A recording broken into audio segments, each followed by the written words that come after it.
Assalamualaikum warahmatullahi wabarakatuh. Salam sejahtera, namo buddhaya. Om Swastiastu.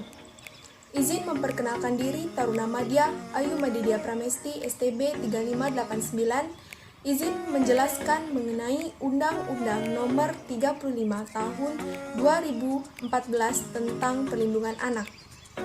Saya dari Prodi Bimbingan Kemasyarakatan B, dari kelas BKB. Undang-Undang Nomor 35 Tahun 2014 merupakan perubahan dari Undang-Undang Nomor 23 Tahun 2002 tentang Perlindungan Anak. Undang-Undang Nomor 23 Tahun 2002 telah tentang perlindungan anak yang secara substantif telah mengatur beberapa hal, antara lain persoalan anak yang sedang berhadapan dengan hukum, anak dari kelompok minoritas, anak dari korban eksploitasi ekonomi dan seksual, anak yang diperdagangkan, anak korban kerusuhan, anak yang menjadi pengungsi, dan anak dalam situasi konflik bersenjata. Walaupun instrumen hukum telah dimiliki dalam perjalanan Undang-Undang Nomor 23 Tahun 2002 tentang Perlindungan Anak, belum dapat berjalan secara efektif karena masih adanya tumpang tindih antar peraturan perundang-undangan sektoral terkait dengan definisi anak.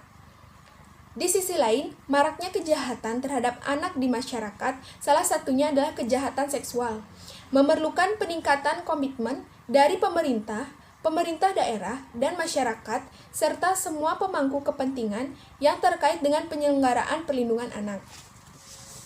Oleh sebab itu, perubahan Undang-Undang Nomor 23 Tahun 2002 tentang Perlindungan Anak juga mempertegas tentang perlunya pembatasan sanksi pidana dan denda bagi pelaku kejahatan terhadap anak, untuk memberikan efek jerah serta mendorong adanya langkah konkret untuk memulihkan kembali fisik, psikis, dan sosial anak korban, untuk memulihkan kembali sehingga anak atau anak pelaku kejahatan tersebut perlu dilakukan untuk antisipasi anak korban atau anak pelaku kejahatan di kemudian hari tidak menjadi pelaku kejahatan yang sama atau tindakan residivis.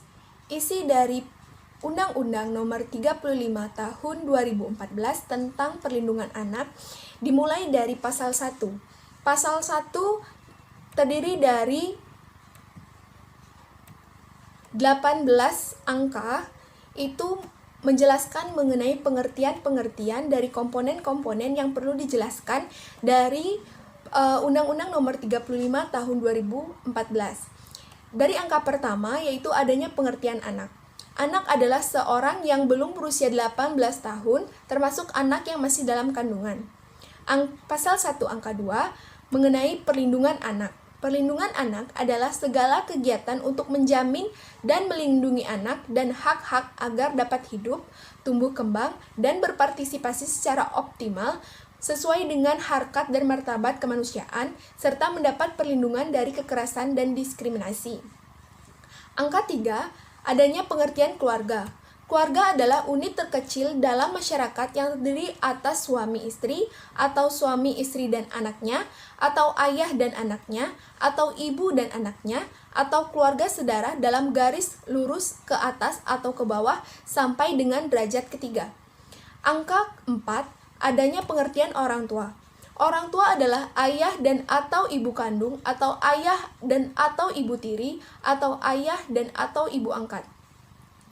Angka 5 yaitu adanya pengertian wali.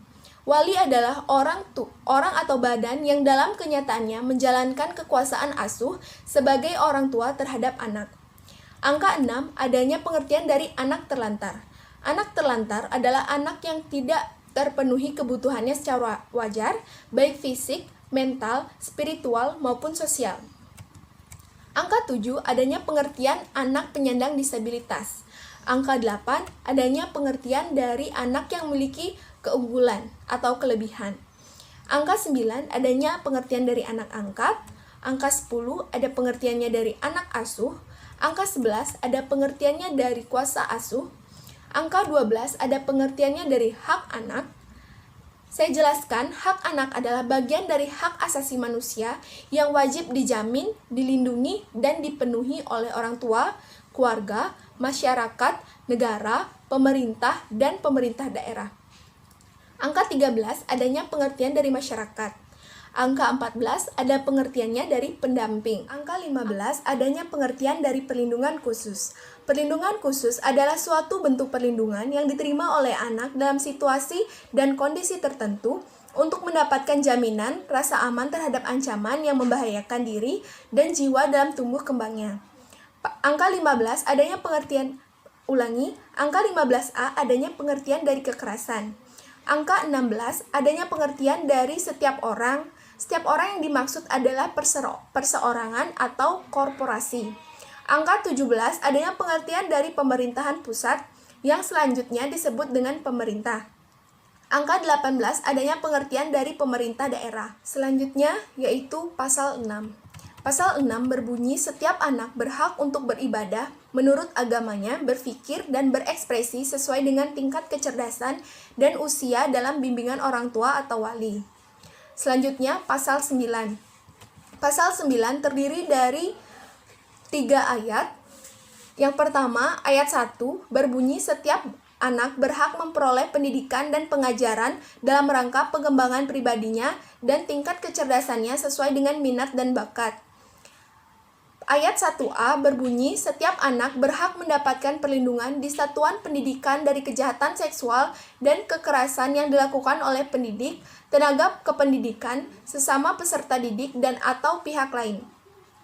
Ayat 3 berbunyi, selain mendapatkan hak anak sebagaimana dimaksud pada ayat 1 dan ayat 1a, penyandang disabilitas berhak memperoleh pendidikan luar biasa dan anak yang memiliki keunggulan berhak mendapatkan pendidikan khusus. Selanjutnya yaitu pasal 12. Pasal 12 berbunyi setiap anak penyandang disabilitas berhak memperoleh rehabilitasi, bantuan sosial, dan pemeliharaan taraf kesejahteraan sosial. Selanjutnya pada pasal 14 terdiri dari 2 ayat. Yang ayat pertama berbunyi setiap anak berhak untuk diasuh oleh orang tuanya sendiri kecuali jika ada alasan dan atau aturan hukum yang sah menunjukkan bahwa pemisahan itu adalah demi kepentingan terbaik bagi anak dan merupakan pertimbangan terakhir. Ayat 2 berbunyi dalam hal terjadi pemisahan sebagaimana dimaksud pada ayat 1, anak berhak bertemu langsung dan berhubungan pribadi secara tetap dengan kedua orang tuanya. Yang kedua, mendapatkan pengasuhan, pemeliharaan, pendidikan dan perlindungan untuk proses tumbuh kembang dari kedua orang tuanya sesuai dengan kemampuan, bakat, dan minatnya. Yang ketiga, memperoleh biaya hidup dari kedua orang tuanya. Dan yang keempat, memperoleh hak anak lainnya.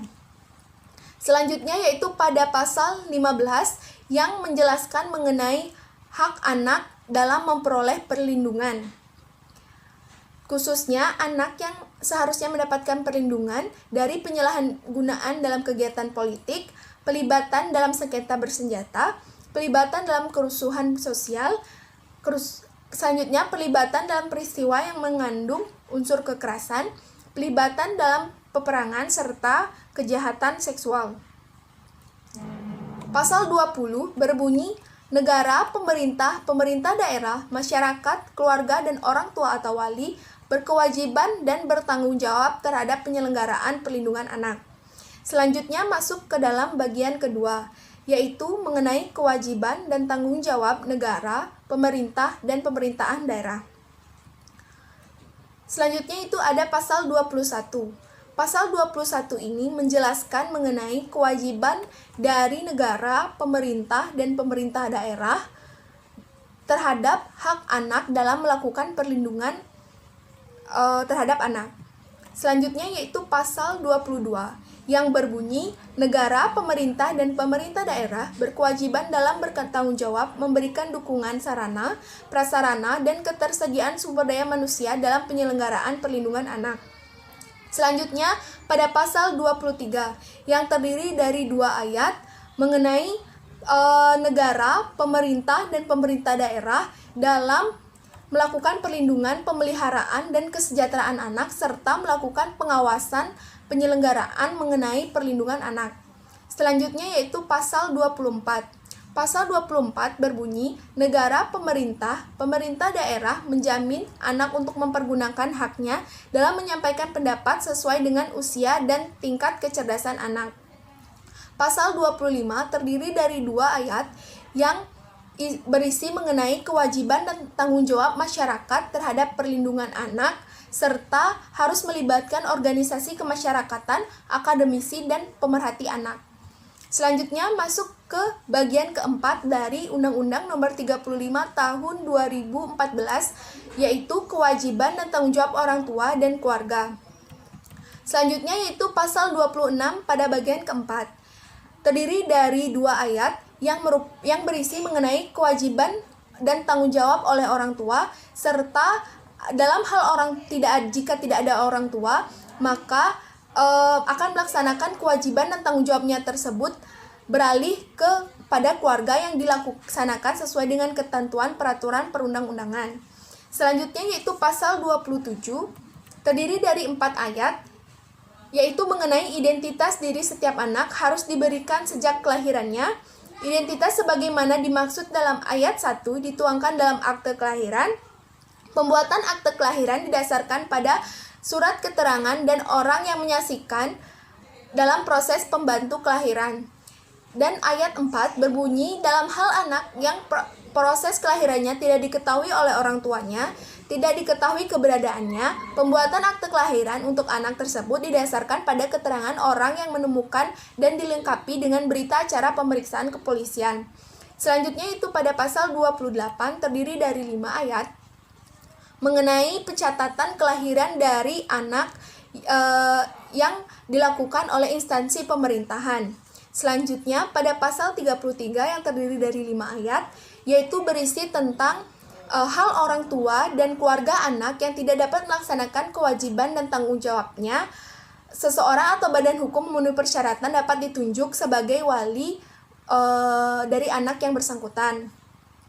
Pasal 33 membahas mengenai wali anak jika anak tidak memiliki orang tua atau keluarga terdekat.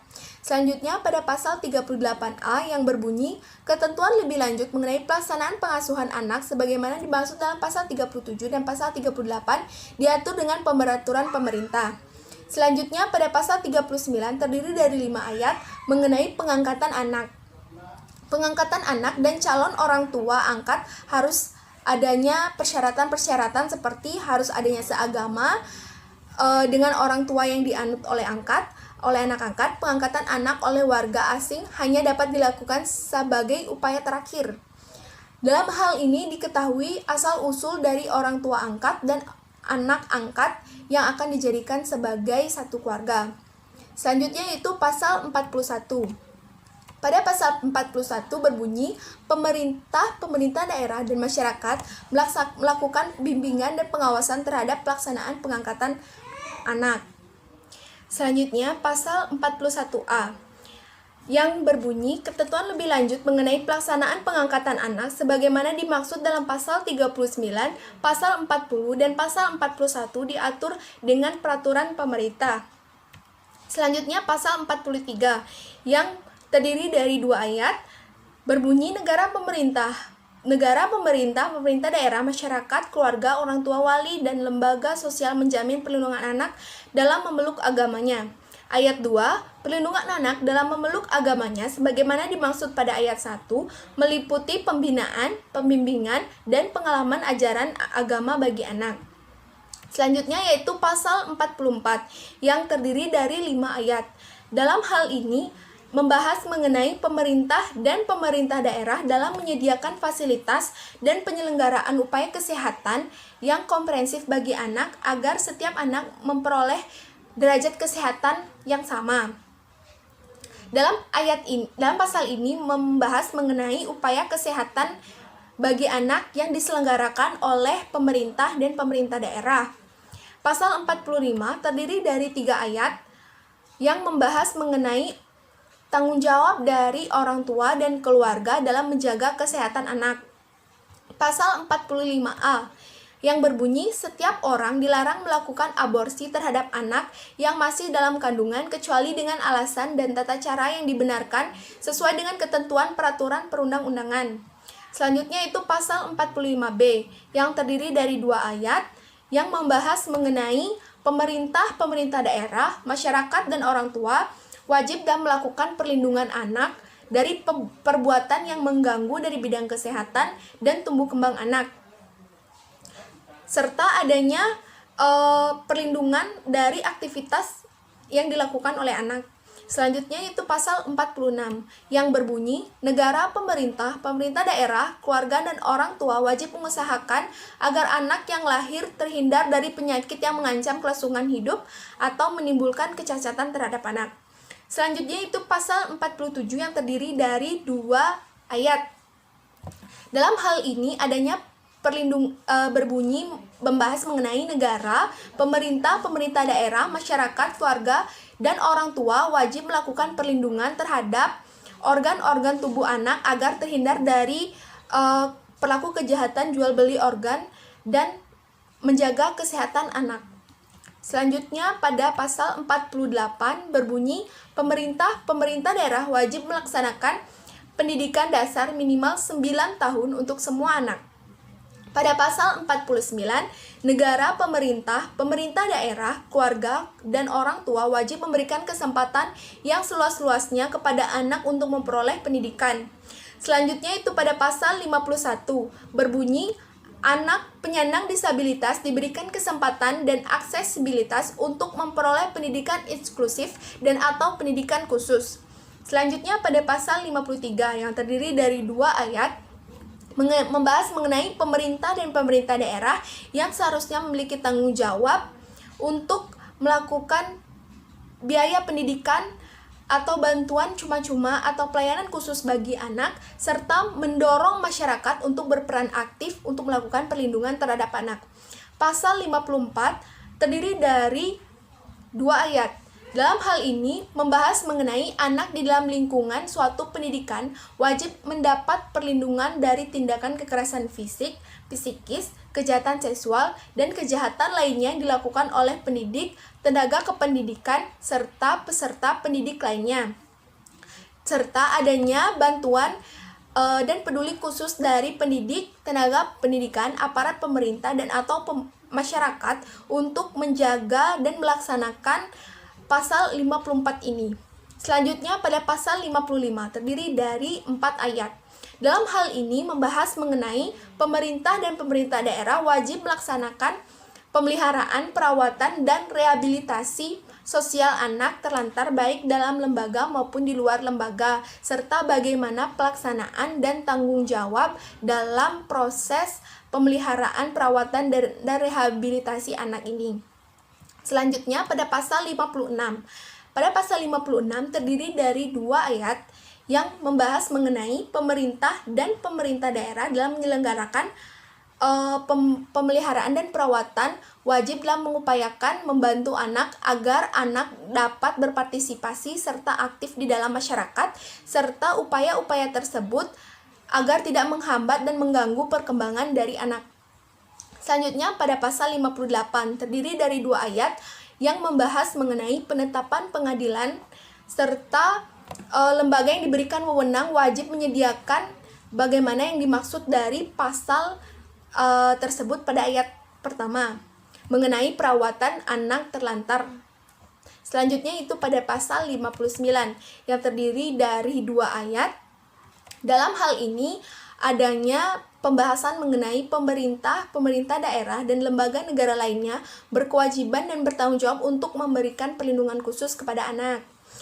Dan ayat kedua mengenai perlindungan khusus kepada anak sebagaimana dimaksud dari ayat pertama diberikan kepada anak dalam situasi darurat, anak yang berhadapan dengan hukum, anak dari kelompok minoritas dan terisolasi, anak yang dieksploitasi secara ekonomi dan atau seksual, anak yang menjadi korban penyalahgunaan narkotika, alkohol, psikotropika, dan zat adiktif lainnya, anak yang menjadi korban pornografi, anak dengan HIV/AIDS, anak dengan korban penculikan, penjualan, dan atau perdagangan, anak korban kekerasan fisik dan atau psikis, anak korban kejahatan seksual, anak korban jaringan terorisme, anak penyandang disabilitas, anak korban perlakuan salah dan penelantaran, anak dengan perilaku sosial menyimpang, dan anak yang menjadi korban stigmatisasi dan dari pelabelan terkait dengan kondisi orang tuanya. Selanjutnya yaitu pasal 59A. Dalam pasal ini membahas mengenai perlindungan khusus bagi anak yang dimaksud dalam pasal 59 dilakukan melalui upaya penanganan yang cepat, pendampingan psikososial pada saat pengobatan, memberikan bantuan sosial bagi anak yang berasal dari keluarga tidak mampu, serta pemberian perlindungan dan pendampingan. Dalam pasal 64 yang berbunyi mengenai perlindungan khusus bagi anak yang berhadapan dengan hukum sebagaimana dimaksud dalam pasal 59 ayat 2 huruf B dilakukan melalui A. Perlakuan secara manusiawi dengan memperhatikan kebutuhan sesuai dengan umurnya, B. Pemisahan dari orang dewasa, C. Pemberian bantuan hukum dan bantuan lain secara efektif, D. Perlakuan kegiatan rekreasional, E. Pembebasan dari penyiksaan, penghukuman, atau perlakuan lain yang kejam, tidak manusiawi, serta merendahkan martabat dan derajatnya. F. Penghindaran dari penjatuhan pidana mati dan atau pidana seumur hidup.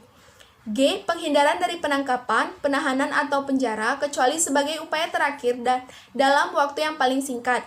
H. Pemberian keadilan di muka pengadilan anak yang objektif, tidak memihak, dan dalam sidang yang tertutup untuk umum. I. Penghindaran dari publikasi atau atas identitasnya. J. Pemberian pendampingan orang tua atau wali dan orang yang dipercaya oleh anak. K. Pemberian advokasi sosial. L. Pemberian kehidupan pribadi. M. Pemberian aksesibilitas terutama bagi anak penyandang disabilitas. N. Pemberian pendidikan. O. Pemberian pelayanan kesehatan. Dan P. Pemberian hak lain sesuai dengan ketentuan peraturan perundang-undangan. Pada pasal selanjutnya, pada pasal 69 berbunyi mengenai perlindungan khusus bagi anak dari kelompok minoritas dan terisolasi sebagaimana dimaksud pada pasal 59 ayat 2 huruf C dilakukan melalui penyediaan prasarana dan sarana untuk dapat menikmati budayanya sendiri, mengakui dan melaksanakan ajaran agamanya sendiri dengan menggunakan bahasanya sendiri. Selanjutnya pada pasal 66 berbunyi perlindungan khusus bagi anak yang dieksploitasi secara ekonomi dan atau seksual sebagaimana dimaksud dalam pasal 59 ayat 2 huruf D dapat dilakukan melalui A. Perlebaran luas dan atau sosialisasi ketentuan peraturan perundang-undangan yang berkaitan dengan perlindungan anak yang dieksploitasi secara ekonomi dan atau sosial. B. Pemantauan pelaporan dan pemberian sanksi. C. Pelibatan berbagai perusahaan serikat pekerja, lembaga swadaya masyarakat, dan masyarakat dalam penghapusan eksploitasi terhadap anak secara ekonomi dan atau seksual. Pada pasal 67 berbunyi mengenai perlindungan khusus bagi anak yang menjadi korban penyalahgunaan narkotika, alkohol, psikotropika, dan zat adiktif lainnya sebagaimana dimaksud dalam pasal 59 ayat 2 huruf E, dan anak yang terlibat dalam produksi dan distribusinya dilakukan melalui upaya pengawasan, pencegahan, perawatan, dan rehabilitasi. Pada pasal 67A, setiap orang wajib melindungi anak dari pengaruh pornografi dan mencegah akses anak terhadap informasi yang mengandung unsur pornografi. Selanjutnya pada pasal 67B, terdiri dari dua ayat. Ayat pertama berbunyi perlindungan khusus bagi anak yang menjadi korban pornografi sebagaimana dimaksud dalam pasal 52 ayat 2 huruf F dilaksanakan melalui upaya pembinaan, pendampingan, serta pemulihan sosial kesehatan fisik dan mental. Pada ayat kedua berbunyi pembinaan, pendampingan, serta pemulihan sosial kesehatan fisik dan mental sebagaimana dimaksud pada ayat 1 dilaksanakan sesuai dengan ketentuan perundang-undangan.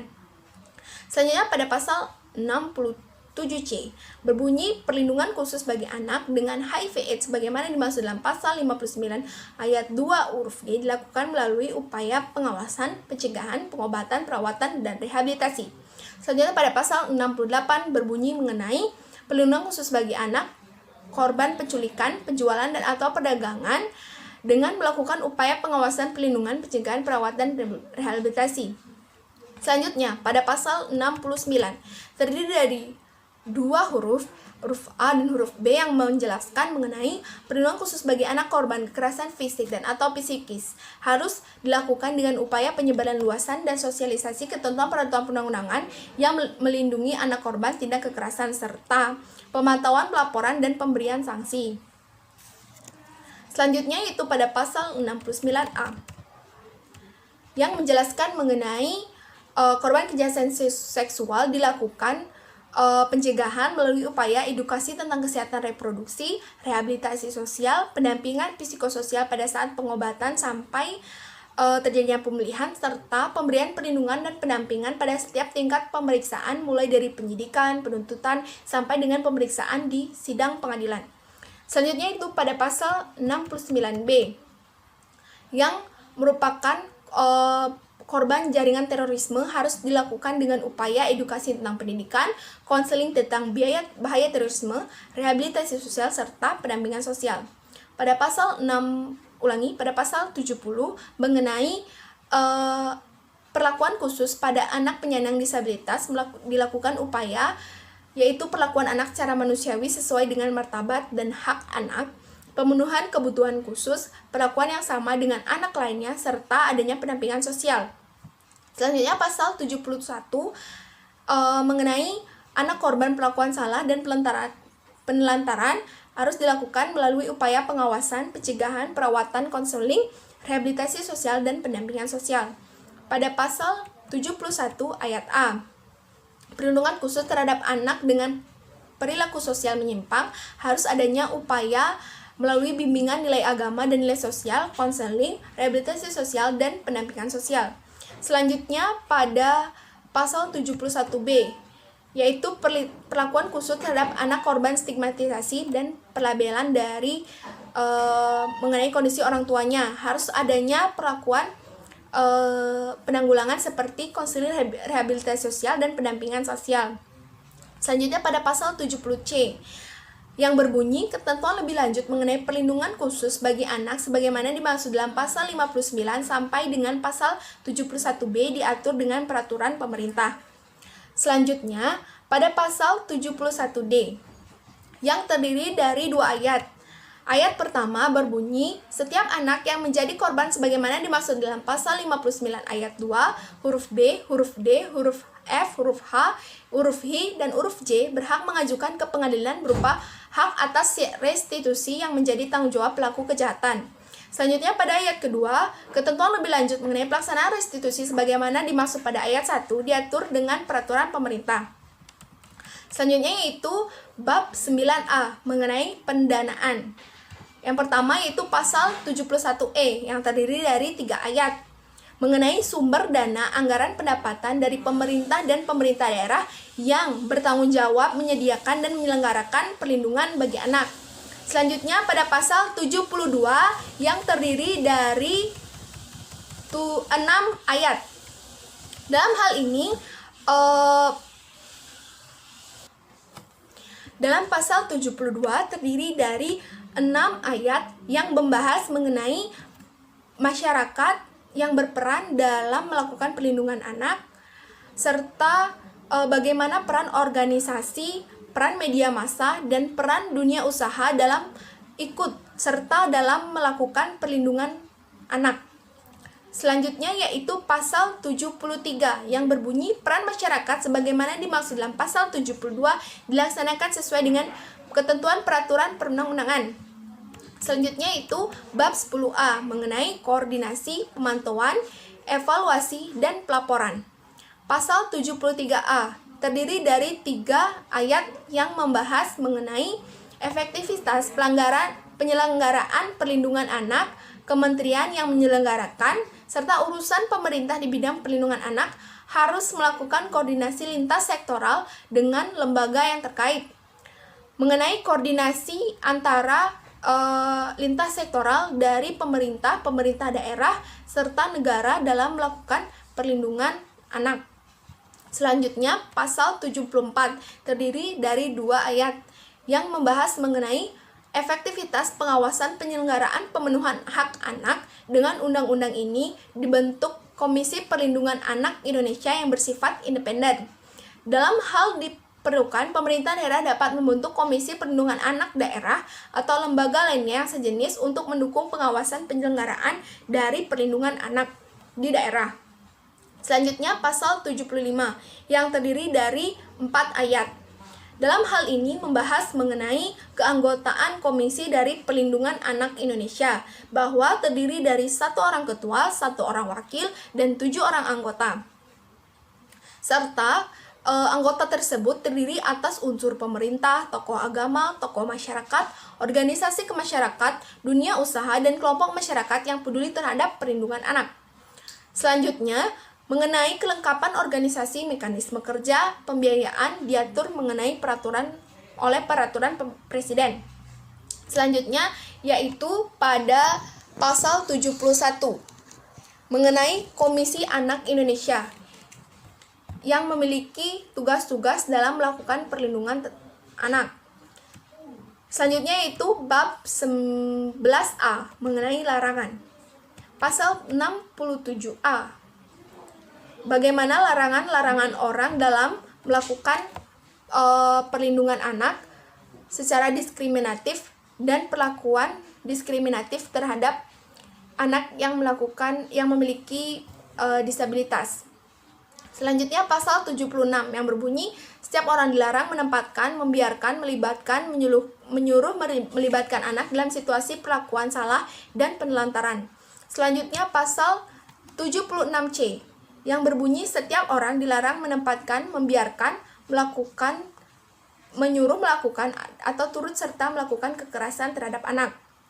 Selanjutnya pasal 76D. Setiap orang dilarang melakukan kekerasan atau ancaman kekerasan memaksa anak melakukan persetubuhan dengan orang lain. Pasal 76E. Melarang anak melakukan tipu muslihat, melakukan serangkaian kebohongan atau memujuk anak untuk melakukan atau membiarkan dilakukan perbuatan cabul. Selanjutnya pada pasal 67F. Melarang anak untuk melakukan perlakuan turut serta penculikan, penjualan, atau perdagangan anak. Selanjutnya, dalam pasal 76G yang melarang anak dalam melakukan ajaran agama menggunakan bahasa sendiri tanpa mengabaikan akses pembangunan masyarakat dan budaya. Pasal 76, adanya larangan dalam memperalat anak untuk kepentingan militer. Pasal 67L, pasal 76I yang melarang setiap orang membuka dan menyuruh melakukan eksploitasi secara ekonomi dan atau seksual terhadap anak. Selanjutnya pasal 76J yang terdiri dari 2 ayat yang berisi mengenai larangan setiap orang dalam melakukan penempatan anak untuk melakukan penyalahgunaan terhadap produksi dan distribusi narkotika dan atau psikotropika serta produksi alkohol dan zat adiktif lainnya. Pasal 77 yang menjelaskan mengenai setiap orang yang melanggar ketentuan sebagaimana dimaksud pada pasal 76A dipidana dengan pidana penjara paling lama 5 tahun dan atau denda paling banyak 100 juta rupiah. Pasal 77A yang terdiri dari 2 ayat yang membahas mengenai setiap orang yang sengaja melakukan aborsi dapat dikenakan pidana penjara paling lama 10 tahun dan denda paling banyak 1 miliar rupiah. Pasal 77B yang berbunyi setiap orang yang melanggar ketentuan sebagaimana dimaksud dalam pasal 76B dipidana dengan pidana penjara paling lama 5 tahun dengan denda paling banyak 100 juta rupiah. Selanjutnya pada pasal 80 terdiri dari 4 ayat yang membahas mengenai lamanya pidana, sanksi pidana, serta denda yang dikenakan jika melanggar pasal 76C yang terdiri dari 4 ayat tersebut. Selanjutnya pada pasal 81 membahas mengenai sanksi pidana dan denda jika seseorang melanggar pada pasal 76D. Selanjutnya pasal 82 membahas mengenai pidana penjara paling lama serta denda yang akan dikenakan jika orang melanggar isi dari pasal 76E. Selanjutnya pasal 83 membahas mengenai sanksi pidana serta pidana denda jika seseorang melanggar isi dari pasal 76F. Pasal 86A merupakan isi mengenai lama sanksi pidana serta denda jika seseorang melanggar pasal 76G. Pasal 87 berisi mengenai sanksi pidana serta pelanggaran denda jika seseorang melanggar pasal 76H. Pasal 88 berisi mengenai sanksi pidana serta denda yang dikenakan jika setiap orang melanggar pasal 76I. Pasal 68 berisi mengenai sanksi pidana serta denda yang dikenakan jika setiap orang melanggar pasal 76J ayat 1 dan 76J ayat 2. Pasal 91A berisi mengenai Komisi Pelindungan Anak Indonesia yang dibentuk berdasarkan Undang-Undang Nomor 23 Tahun 2002 tentang Perlindungan Anak tetap menjalankan tugas berdasarkan ketentuan Undang-Undang Nomor 23 Tahun 2002 tentang Perlindungan Anak. Selanjutnya, adanya penjelasan-penjelasan mengenai pasal-pasal dari Undang-Undang Nomor 35 Tahun 2014 tentang Perlindungan Anak. Baik, sekian penjelasan dari saya mengenai isi dari Undang-Undang Nomor 35 Tahun 2014 yang merupakan perubahan dari Undang-Undang Nomor 23 Tahun 2002 tentang Perlindungan Anak. Baik, sekian dan terima kasih.